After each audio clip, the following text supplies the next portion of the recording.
Okay, 5.4. Here we are continuing on with points of concurrency. This time we are talking about medians and altitudes. Okay, what do you suppose a median is? A median's in the middle, isn't it? Some vocabulary here for us. The median of a triangle is a segment whose endpoints go from the vertex to the midpoint of the opposite side. So this goes vertex to midpoint. And how are we going to know midpoint? Two congruent parts, isn't it? Definition of midpoint. So let's look at our first theorem here. Our first theorem is the concurrency, so the intersection of the medians theorem. So this is where our medians intersect. Let's read our theorem. It says the medians of a triangle are concurrent at a point that is 2/3 the distance from each vertex to the midpoint of the opposite side. So let's figure out what that means. Let's go take a look at our diagram here. We have a point of concurrency. Let's look at what we have. I'm going to draw some lines here. So let's just look at these. I have a line, and then I'm going to erase, have a line that goes from the vertex to this point over here. This point is a midpoint. How do I know it's a midpoint? Because of the congruent marks. That's definition of midpoint. Now I have another line that goes from this vertex to this point. This point is also a midpoint. And our third one, from a vertex to the opposite side, this point is also a midpoint. This tells me I have medians. So I'm going to erase now. So this time we have bisecting, but it's not perpendicular. So be careful of that. We have a bisector, but it's not perpendicular. So once again, we're not interested in the medians. What are we interested in? We are interested in the point of concurrency. Now, this point of concurrency, what does it say? This point is 2/3 of the distance, 2/3 of the way from the vertex. So let's find our vertex here. Let's just do from F. So we are looking at segment FH. It is 2/3 of the distance. Here's our vertex, and here is the opposite side. This is the midpoint of the opposite side. So our point is 2/3 of the way there. So what does this look like in a equation form? Oh, they did the top one. All right, I'll switch to the top one. Here's our vertex to there, vertex. It doesn't matter. This is midpoint of the opposite side. And here is our point of concurrency. So what does this mean to us as a formula? That segment DC, this is from the vertex to our point of concurrency, is 2/3 of DJ. And look at what is the length of DJ. DJ is the entire length. So from the vertex to the point of concurrency is 2/3 of the way there. So what does that mean about this bottom piece? We're going to add to our equations here. That tells us that JC is how long? It has to be 1/3 of the entire length, which is dj.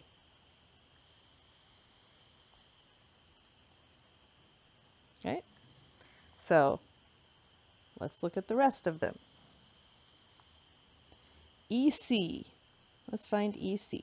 All right, here we're going from this vertex.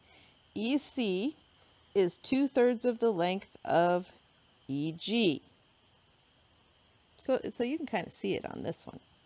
So from the vertex to the point of concurrency is 2/3 of the entire length. Well, that tells us that GC is 1/3 of the entire length, EG. And it's going to be true for the other one as well. This is F. We're starting at F. Here is our median. From the vertex to the point of concurrency is FC, is 2/3 of the entire length, FH.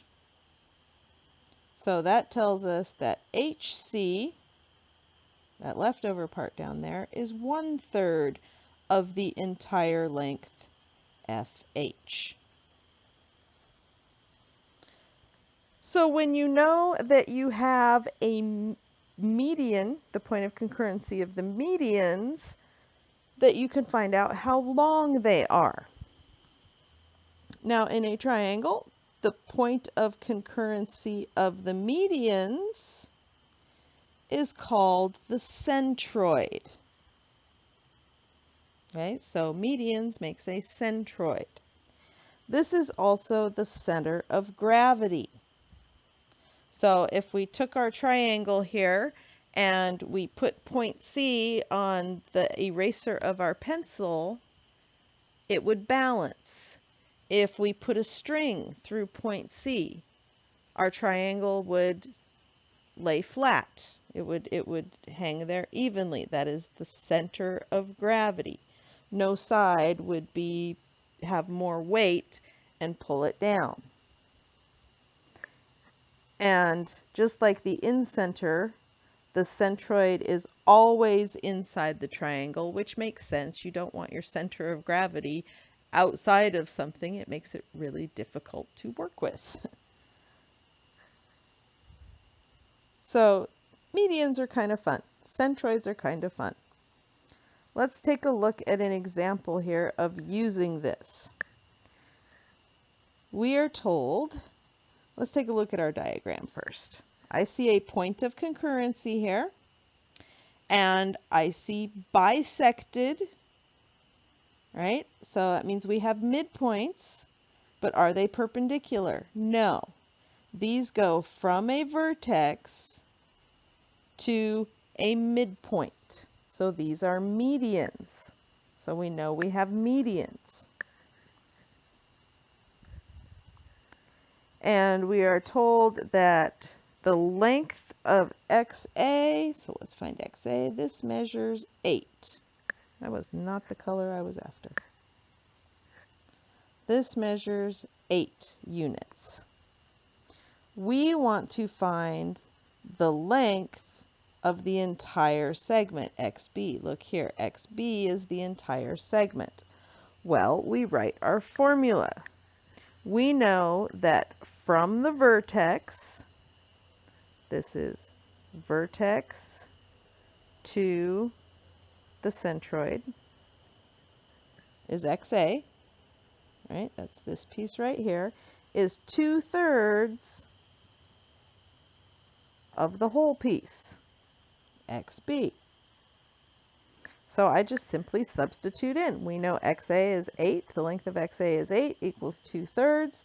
We multiply both sides by 3/2, right? Multiply by the reciprocal. These cancel out. First rule of fractions, everybody's a fraction. And we can cross cancel and turn this into a 4 and this into a 1. And we get 12/1. So the length of XB is 12 units long. The entire thing is 12 units long. Well, let's go a little further with that. If the entire thing is 12 units long, How long is our other little piece? It's 4. Does that make sense? It should. The length of BA is 1/3 the length of the entire thing. So BA is 1/3 of 12. And what's 12 divided by 3? BA is 4. If BA is 1/3 and that's 4, what's 2/3? 8. Right? 4, 4, 4 would make our thirds. 2 of those 4s makes an 8. So don't make these hard. Use your formulas. All right. Let's go to the next one. Some vocabulary here. An altitude of a triangle is the perpendicular segment from a vertex to the line containing the opposite side. Now, the reason that we say the line containing the opposite side is, well, let's show here. It can be inside or outside the triangle, or it can be a side of the triangle. So let's look at some of our possibilities. If we have a nice equilateral triangle, we draw our altitude. We're just measuring the height, aren't we? Altitude is height, and we know that height is always measured perpendicular. So that's a nice triangle there. What if we have an obtuse triangle, like this one down here in the picture? You should remember these like from algebra. How do we measure the height of that? Well, we have to be perpendicular to this third side, so we have to extend it out so that we can draw a perpendicular line to that side. So that's the height. And finally, I'm sure you realize what I'm saving for last here. What is the height of a right triangle? Well, it's already done for us, isn't it? This side is already perpendicular to this side. So on a right triangle, it is a side of the triangle. On our nice acute triangles here, it's inside. Obtuse triangles, it's outside. Right triangles, it's on the leg. Height is always measured perpendicular. It's a good thing to review. All right, let's look at our question here. What's the problem that we are working on? It says for triangle PQS, segment PR is a median, an altitude, or neither. Explain. So let's find segment PR. There's segment PR. Well, what does segment PR do? Segment PR goes from a vertex to the line containing the opposite side. And it is perpendicular. So segment PR is an altitude. Okay? Now we are looking at segment QT. All right, there is segment QT. Well, what does segment QT do? QT goes from a vertex to the midpoint. How do I know it's a midpoint? Because it's bisecting that side. So QT is a median. Goes from the vertex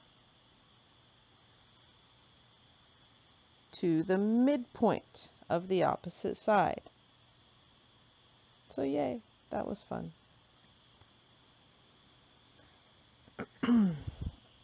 This brings us to our concurrency of altitudes theorem. What does this mean? The point where the altitudes intersect. So let's take a look at our theorem. What do you suppose this one is going to say? It says the lines that contain the altitude of a triangle are concurrent.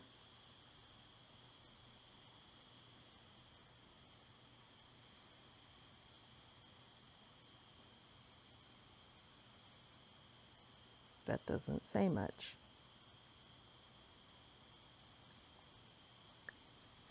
All this says is that the lines that make up the altitudes says that your altitudes are going to intersect. That's the entire theorem right here, there. Lines that contain the altitudes are concurrent. All right, well, let's go with that. Means they intersect, that's all. So your altitudes, now these are kind of interesting. Think about what we've seen before. Your altitudes are concurrent at the orthocenter. And the orthocenter can be inside, on, or outside the triangle. So let's look here. In an acute triangle, they're inside. Look at your, can you tell that those are altitudes? They come from a vertex and go to the opposite side, but they are not medians. They are perpendicular, but they do not bisect. There's no congruent parts there, so that's the difference in an altitude. I'm going to skip over here to the obtuse triangle. That's not what I want to mark. In an obtuse triangle, they are outside of the triangle. Because think about it. To draw the altitude, we have to extend the side of our triangle on both sides here. So we're going to have to go further out here to get to that point. And on a right triangle, they are on the right angle vertex, because here is an altitude, here is an altitude. Where do they intersect? They intersect right here, and if I draw the altitude to the other side, it goes right through that. So you can see how those work. It is on the vertex. So down here at the bottom, this is one of the best things here. This is our concept summary. I don't want blue, I want red. This is let's use red. This is a red star event down here. Perpendicular bisectors give us a circumcenter. And this is equidistant to angles, right? Angle bisectors give us an incenter, and your incenter is equidistant to the sides. Medians give us a centroid, and it's 2/3 of the distance from the vertex. Another color, that color right there. Altitudes give us an orthocenter, and they have no special powers. But they're a point of concurrency, so we had to include them anyway. They had to get invited to the party because they belong to the set.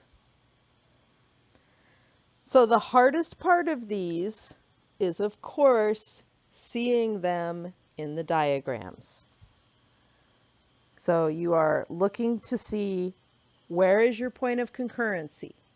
and where does it come from? What is creating that point of concurrency? There are going to be lines to the sides and to the angles on every one of these. Look at all these diagrams. They all have the same lines. Okay, but the question is the point of concurrency created by perpendicular bisectors, angle bisectors, medians, or altitudes? And that tells you which point of concurrency you have and what special powers it has or doesn't have in terms of the altitudes and the orthocenter. So if you are careful, I really believe that you can do well on this. Enjoy the homework.